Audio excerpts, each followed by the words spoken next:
Nope. Nope.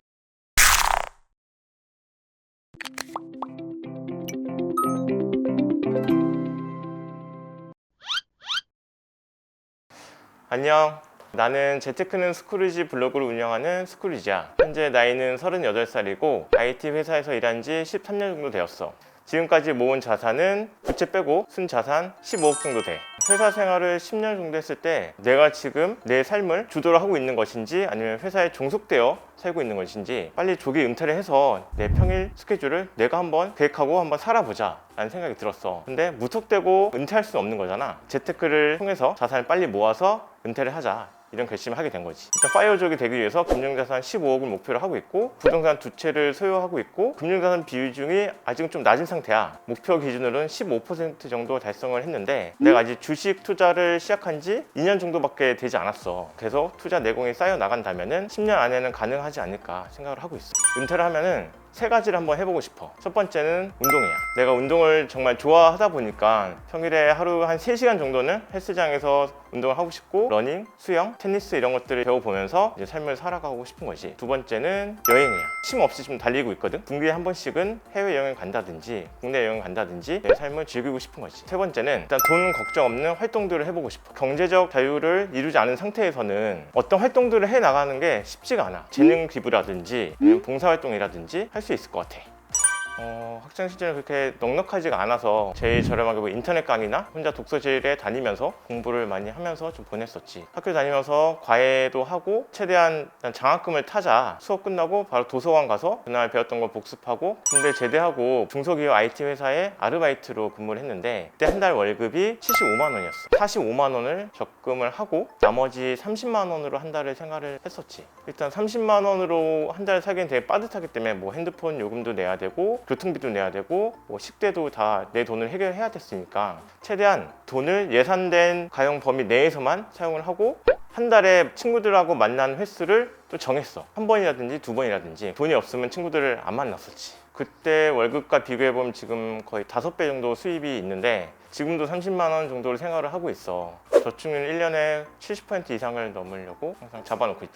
보통 이제 가계부를 쓸 때 사람들이 간과하는 게 뭐냐면 되게 잘 써야 된다. 뭐 10원이라도 하나 틀리면 안 된다. 그런 압박감이 심해서 보통 일주일 넘기지 못하잖아. 나 같은 경우는 어떻게 하냐면 엑셀 가계부 템플릿을 만들어서 월간 지출 큼지막한 것들만 일단 넣어 놓는 거야. 수입은 얼마가 들어오는지, 적금과 투자는 어느 정도 나가고 공과금, 생활비, 용돈 적어 놓고 매일매일 지출되는 생활비나 용돈 이런 거는 가계부 어플 통해서 자동으로 인식이 되게끔 내가 매일 써야 하는 압박감에서 좀 벗어날 수 있는 것이. 여기서 가장 중요한 포인트는 뭐냐면 신용카드를 쓰지 말아야 된다는 거예요. 왜냐면 신용카드는 양날의 검과 같아서 포인트 쌓으려다가 더 많은 지출을 하게 되거든. 내가 만약 사고 싶은 물건이나 뭔가 옷 이런 게 있으면 일단 바로 사지 않아. 장바구니에 넣어놓고 이거 계속 지켜봐. 일주일, 2주일 정도. 그때 가서도 나한테 필요하고 나한테 어울리는 물건이라 생각하면 그때 사는 거야. 충동적으로 구매를 하는 것을 어느 정도 좀 걸러낼 수 있어. 그때 2011년도에 직장생활 3년차 됐을 때 스마트폰이 한창 보급되기 시작했던 때였어. 공부를 해보자. 그냥 공부만 하는 것보다는 뭔가 하나라도 만들어 볼까? 내가 새벽에 영어학원을 다니고 있었거든. 영어학원 강사랑 같이 영어 어플 한번 만들어 보자. 디자이너, 일러스트레이터 다 내 주위에 리소스들이 다 있는 거야. 인적 자원들이. 이 사람들 같이 팀을 꾸려서 퇴근 후나 주말에 3개월 정도 투자를 해서 유료로 영어 어플을 출시하게 됐어. 구글 마켓이랑 앱스토어 유료 매출 탑 5까지 올라갔었어. 전치사 뽀개기. 그게 첫 번째 나의 파이프라인이었어.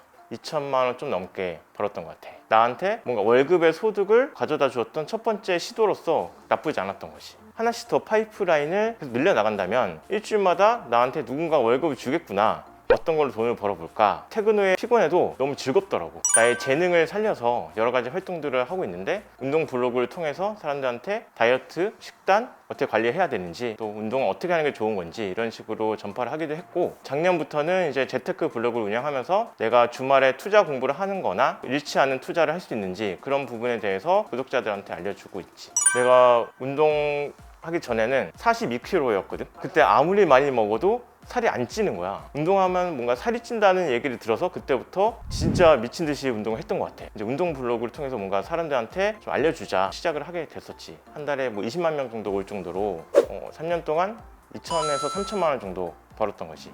이게 운동 블로그를 하다 보면 몸이 무조건 좋아야 된다, 그런 강박관념이 들게 되거든. 내 관절이 버틸 수 있는 무게를 벗어나서 들다 보니 큰 부상을 당했었거든. 어깨를 다쳤어. 주사도 맞아보고 물리치료 다 받아봤는데 심지어 수술까지 했는데 악화된 거야. 내 인생에서 가장 힘들었던 시기 아닌가. 밤에 잠을 못 자. 누워있으면 어깨 통증이 점점 심해져서 거의 6개월 정도 불면증에 시달렸거든. 좀 긍정적인 사람도 극단적인 선택을 하게끔 생각이 들더라고. 그래서 그때부터 시작했던 게 투자 공부야. 이 통증을 좀 잊어보려고 내가 뭐 게임을 할까? 뭐 술을 먹어볼까? 다 나한테 안 맞더라고. 이제 투자 공부를 시작하면 내가 그 시간만큼은 이 통증을 잊어버릴 수 있었어. 거의 평일에는 4시간 이상, 주말에는 10시간 정도를 공부를 했어. 지하철 출퇴근할 때 무조건 책을 읽었어. 그래서 일주일에 한 권은 무조건, 퇴근 후에는 그날 있었던 뉴스들이나 재테크 유튜버들이 올렸던 영상들을 보면서 정보를 습득하고 나름대로 내가 정리를 하면서 따로 메모를 했었어. 그러다 보니까 어느 정도 이제 투자 내공이 좀 쌓였던 거야. 나중에 내가 정말 투자를 잘하는 고수가 돼서 그때 블로그를 여는 것보다는 지금 투자를 시작하는 사람들이 그 눈높이에 맞춰 내 글을 볼 수 있다면 더 좋지 않을까. 2020년 1월에 재테크 블로그를 열게 된 거야. 한 달에 몇만 명 정도는 이제 방문을 하고 있고, 이웃 수가 거의 4,900명 정도. 특히 재테크 블로그 같은 경우에는 내 자산을 공개를 해야 되고 잘 벌고 있는 걸 증명을 해야 되기 때문에 그런 부분이 좀 처음에는 쉽진 않았어. 매달 나는 포트폴리오에서 나오는 수익률을 다 공개를 하거든. 내가 만약에 돈을 잃었을 때 그거 공개 안 한다면 대중들한테 신뢰감을 얻을 수 있을까라는 생각이 들더라고. 이 블로그 자체에서 나오는 수익도 있지만 토대로 뭔가 전자책을 쓴다든지 책을 이번에 써서 인쇄를 받는 거고, 스터디 그룹을 하나 운영해서 거기서 나오는 수익도 있는 거지. 매달 좀 다를 수 있지만 150에서 200만 원 정도는 나오고 있어. 내가 1억을 모았던 게 아마 2014년 정도 됐을 거야. 직장생활 5년 차 정도 되었거든. 와이프랑은 결혼 준비를 하고 있었고 1억 정도면 빌라 전세는 마련할 수 있지 않을까라는 생각이 들어서 모은 것들은 다 재테크로 한번 불려보자. 나중에 이사할 서울 아파트는 하나 있어야 되지 않을까, 그런 목표를 가지게 됐어. 그때부터 이제 엄청 공부를 했던 것 같아요. 부동산에 대해서 주로 공부했던 거는 뉴스, 책, 유튜브, 이 세 가지를 했고, 책은 어떻게 보면 기본적인 프로세스나 이론 이런 것들이 적혀 있는데 지금 상황은 또 안 맞을 수 있어. 책을 어느 정도까지만 읽고 현장 답사를 좀 많이 했어.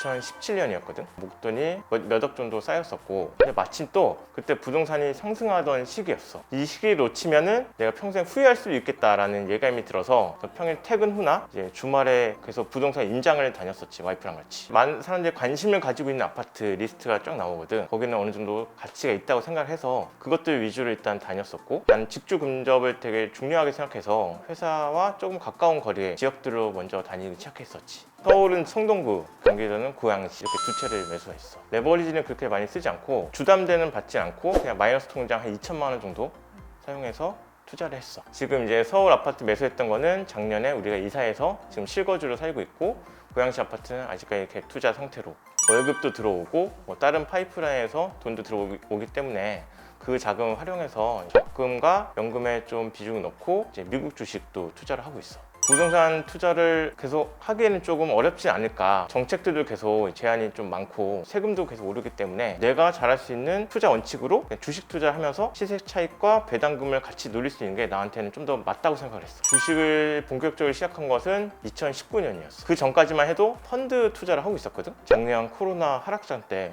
코스피 1500대 5천만 원 이상 국내 해외 ETF 둘 다 하고 있지. 아직 시작한 지 1년 정도밖에 되지 않아서 뭐 연평균 수익률을 좀 말하기는 좀 그런데 현재 자산은 지금 1억 3천 정도가 되었어. 지금 미국 주식의 비중이 가장 높아. 그 다음에 이제 한국 주식, 아시아, 유럽 이런 식 다 분산을 하고 있어.